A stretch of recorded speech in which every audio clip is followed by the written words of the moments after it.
¿Qué tal, amigos de Nuevas Generaciones? Muy buenos días. Nuevamente es un placer estar con ustedes a través de este medio. Y hoy vamos a un tema, tiene que ver algo con guerra espiritual, aunque no precisamente vamos a ver cosas de la batalla. El tema es israelitas espirituales y el subtítulo es soldados en entrenamiento continuo. Ahorita vamos a entender por qué de todo esto. Pero hace poco platicaba la historia de cuando Dios le cambió el nombre a Jacob y que de ser Jacob pasó a ser Israel. Jacob en hebreo significa suplantador, en cambio Israel significa soldado de Dios.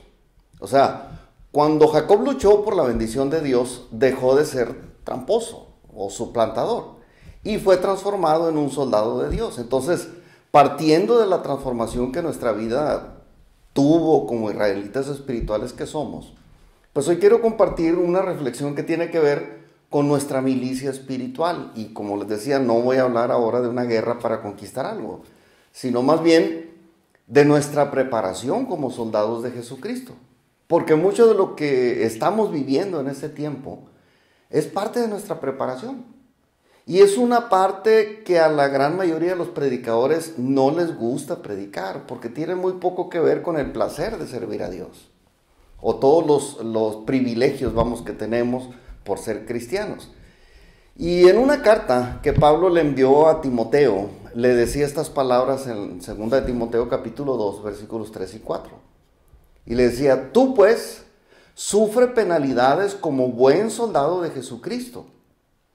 Ninguno que milita se enrede en los negocios de la vida, a fin de agradar a aquel que lo tomó por soldado. Y este versículo nos dice claramente que somos nosotros soldados de Jesucristo. Somos soldados espirituales que diariamente libramos una guerra espiritual real. No la vemos porque no es contra carne y sangre, sin embargo, es una guerra contra nuestra propia carne, contra el mundo y contra el reino de las tinieblas. Y lo entendamos o no, nosotros representamos al reino de Dios en esta guerra.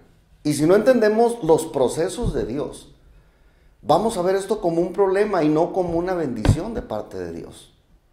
Porque hay penalidades que tendremos que pasar para representar dignamente su reino.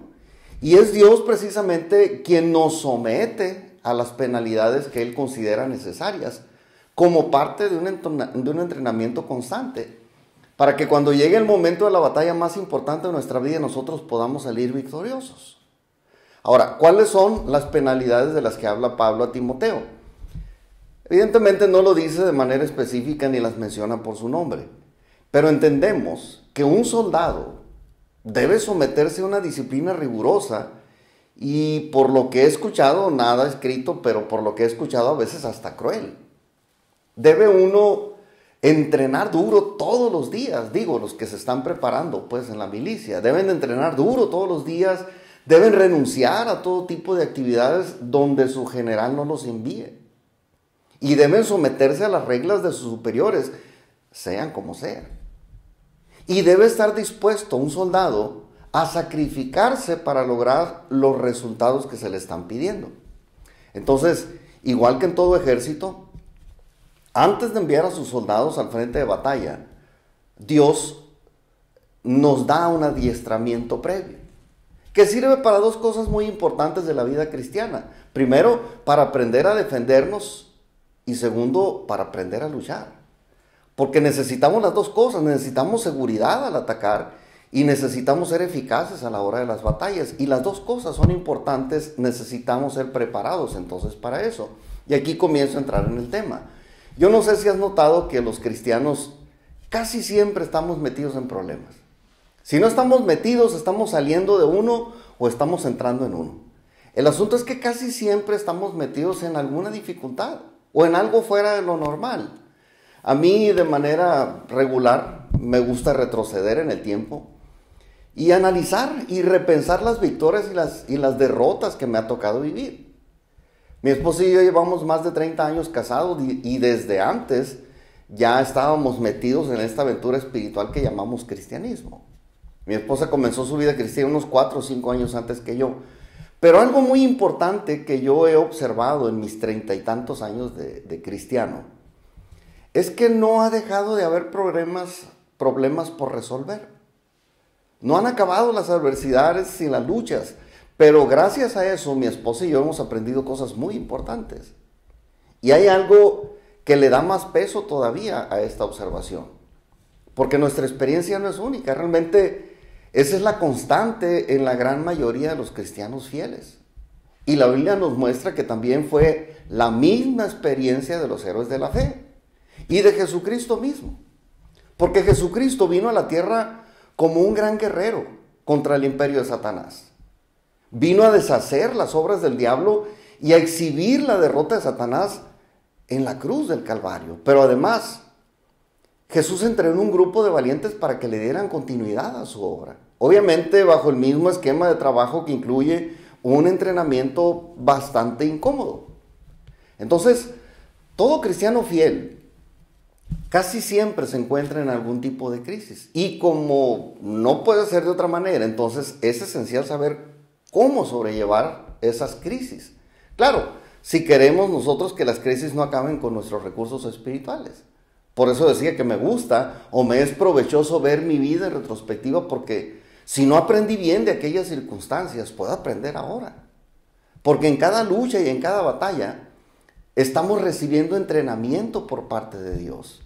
Y no nos debe extrañar esto, porque esas son las batallas y las dificultades de todos los días. La primera carta de Pedro, capítulo 4, versículo 12, dice: amados, no os sorprendáis del fuego de la prueba que os ha sobrevenido, como si alguna cosa extraña os aconteciera. O sea, véanlo como algo común, decía Pedro. Y el primer paso, o el paso más importante, diría yo, en este proceso, es reconocerlo. La crisis en la vida de un hijo de Dios es un asunto normal y de todos los días. El apóstol Pablo escribió a los cristianos de Corinto algo de esto en la segunda carta a los Corintios, capítulo 4, versículos del 7 al 11.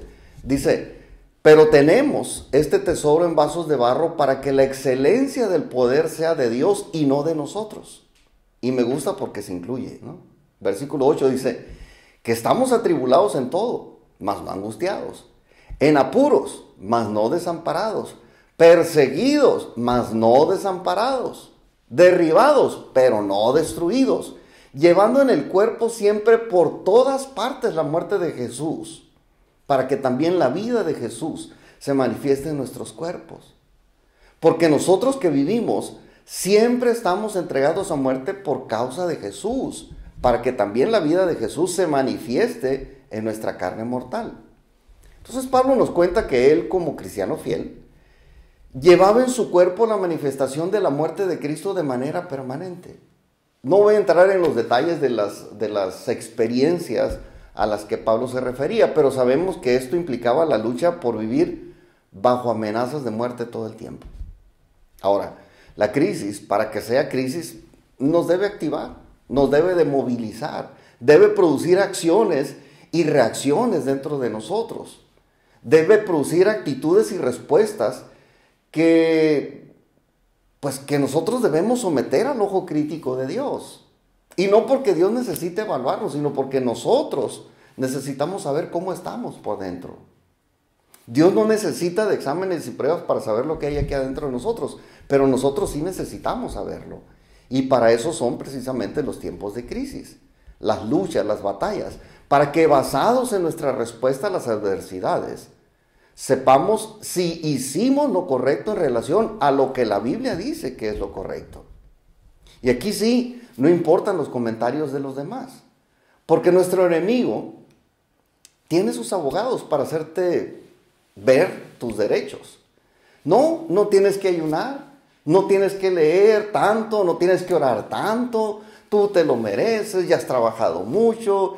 Y ya miren, en el último de los casos, todas esas voces externas no van a decir: nadie te va a ver, o aquí nadie te va a criticar. Entonces, la crisis siempre tiene su origen en eventos externos, en las cosas que podemos percibir con nuestros 5 sentidos. Sin embargo, tienen el propósito de afectar nuestro interior. Y nuestra respuesta debe de ser no la lucha contra lo externo, sino contra mí mismo, para obligarme o someterme a mí mismo, a mi carne y a mi alma a hacer lo correcto. La experiencia de Jesús en Getsemaní es el ejemplo más claro de esto. La causa de su dolor era el pecado ajeno, el que percibía a su alrededor con sus sentidos y con su espíritu, por supuesto, también. Pero el dolor que él sentía era en su interior y así lo expresaba. Mateo capítulo 26, versículos 37 al 39, dice: y tomando a Pedro y a los dos hijos de Zebedeo, comenzó a entristecerse, hablando de Jesús. Comenzó a entristecerse y a angustiarse en gran manera. Entonces Jesús les dijo: mi alma está muy triste hasta la muerte. Quedaos aquí y velad conmigo.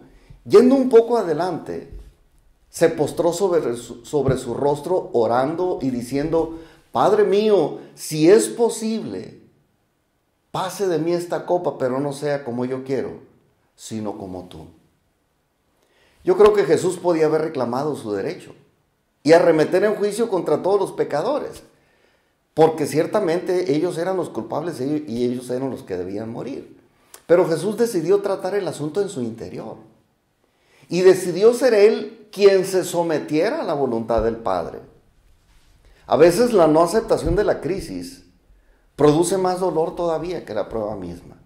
Y yo considero que esto es algo que demuestra falta de madurez, porque es algo que yo veo que le pasa más específicamente a los niños. Por ejemplo, como cuando se fijan en el tamaño de la aguja de la jeringa con la que los van a inyectar, o la vara con la que los van a disciplinar. Pero la clave está en aceptar la crisis por la fe y como venga. Es cuestión aquí de tener la certeza de quién es el que está en control. Y allí justamente donde Jesús ganó la batalla fue precisamente cuando él reconoció que Dios estaba en control total de su situación. Y terminó su sufrimiento cuando dijo: no sea como yo quiero, sino como tú. Porque dice la Biblia que de ahí se levantó y aceptó sufrir la cruz con gozo. ¿Cómo es eso? Yo no lo sé. Pero lo que el autor de Hebreos nos dice y nos pone el ejemplo de Jesús a seguir y nos dice esto en Hebreos capítulo 12, versículos 2 al 4. Dice: puestos los ojos en Jesús, el autor y consumador de la fe, el cual por el gozo puesto delante de él sufrió la cruz, menospreciando el oprobio, y se sentó a la diestra del trono de Dios. Considerad aquel que sufrió tal contradicción de pecadores contra sí mismo, para que vuestro ánimo no se canse hasta desmayar. Y a mí me gusta esta palabra: para que vuestro ánimo no se canse hasta desmayar, porque aún no habéis resistido hasta la sangre, combatiendo contra el pecado. Y habéis ya olvidado la exhortación que como a hijos se os dirige, diciendo: hijo mío, no desprecies la disciplina del Señor, ni desmayes cuando eres reprendido por Él. Generalmente las adversidades del tipo que sean, nos duelen más porque ignoramos acerca de ellas. Nos cuesta mucho trabajo adaptar esto al propósito de Dios para nuestra vida, como que no casa lo que nos platicaron a veces acerca de Dios con esto del sufrimiento, con esto de padecer. Y nuestra primera reacción es pensar: ¿cómo puede Dios permitir esto en mí? No entiendo cómo Dios va a permitir esto en mí. Bueno, lo permitió en su Hijo, en Jesucristo. Y como si eso fuera algo fuera de lo normal, pues, pero precisamente eso es lo normal en la vida cristiana. Porque como buenos soldados de Jesucristo debemos aprender a sufrir penalidades. Porque cada día que estemos sobre la tierra es seguro que vamos a estar en entrenamiento. Y en vez de decir: a mí no me puede pasar esto, porque luego a veces decimos: es que Jesucristo está conmigo y que... No, nos va a pasar. Al contrario, nosotros debemos de pensar: ¿quién soy yo para no sufrir penalidades? Pero considerando también la segunda parte de la declaración de Pablo en este pasaje que ya leímos, ¿no? Y tenemos que ver la crisis como un medio para que el poder de Dios se manifieste. Dice 2 Corintios capítulo 4, versículo 10. Donde quiera que vamos, llevamos siempre en el cuerpo la muerte de Jesús. Y luego dice: para que también la vida de Jesús se manifieste en nuestros cuerpos. Entonces esa es la perspectiva con la que debemos verlo, aún la muerte. para que la vida de Jesús se manifieste en nuestros cuerpos. Porque si enfrentamos una amenaza de muerte, el poder de Dios se va a manifestar en vida abundante.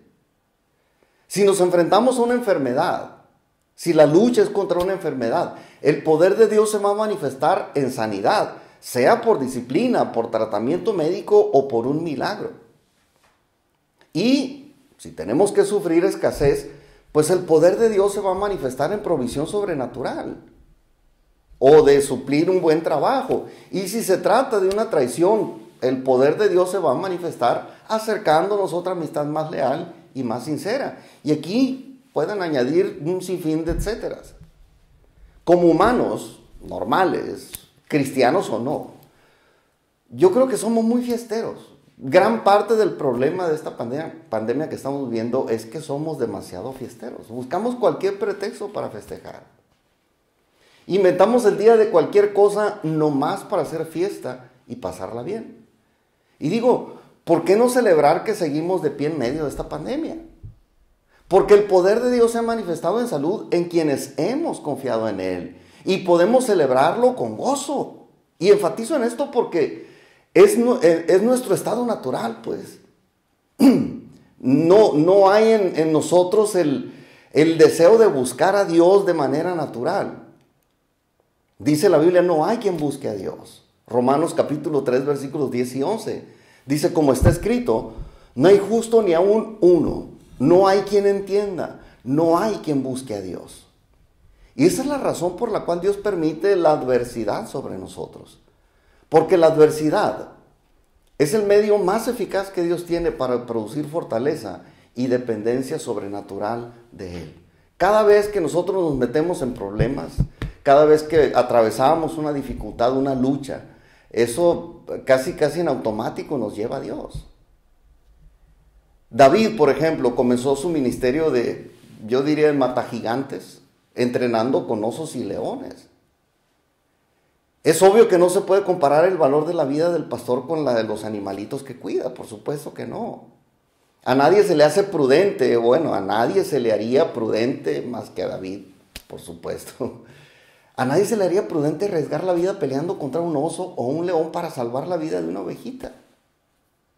Tantas que había. Una menos no es problema. ¿O por qué me voy a arriesgar a que me mate un león, un oso? Sin embargo, David consideró esa adversidad y esas luchas como una oportunidad para entrenar. Algo intencional de parte de Dios que lo estaba preparando como rey de Israel.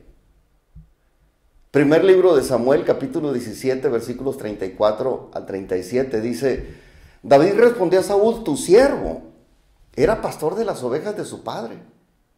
Y cuando venía un león o un oso y tomaba algún cordero de la manada, salía yo tras él y lo hería y lo libraba de su boca. Y si se levantaba contra mí, yo le echaba mano de la quijada y lo hería y lo mataba. Fuese león, fuese oso, tu siervo lo mataba.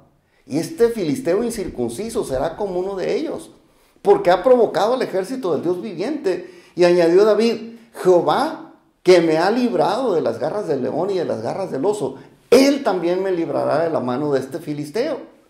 Y dijo Saúl a David, ven, y Jehová esté contigo. Y estuvo con él, por supuesto. Amigos, yo quiero decirles que el reloj de Dios no ha parado. Y cada vez está más cercano el regreso de Jesús a la tierra. Y estamos entrando ya en un proceso de separar las ovejas de los cabritos. Y justamente en estos tiempos de crisis, solamente nos deja dos opciones Dios. Dos opciones a escoger. Uno, desanimarnos y renunciar a nuestro propósito de vida. O, número dos, presentarnos ante el trono de la gracia para que Dios provea la ayuda necesaria. Decía al inicio del tema que 30 y tantos años de cristiano me han enseñado el valor de la adversidad. Nadie me convenció de que es algo desagradable, lo he aprendido de manera personal. Pero sé que tiene un valor incalculable en la vida de un cristiano cuando es fiel. Esas son precisamente las pequeñas penalidades que nos entrenan paso a paso para fortalecernos cada vez más y más. y que nos van a ayudar a no renunciar al plan que Dios diseñó de manera especial para cada uno de nosotros.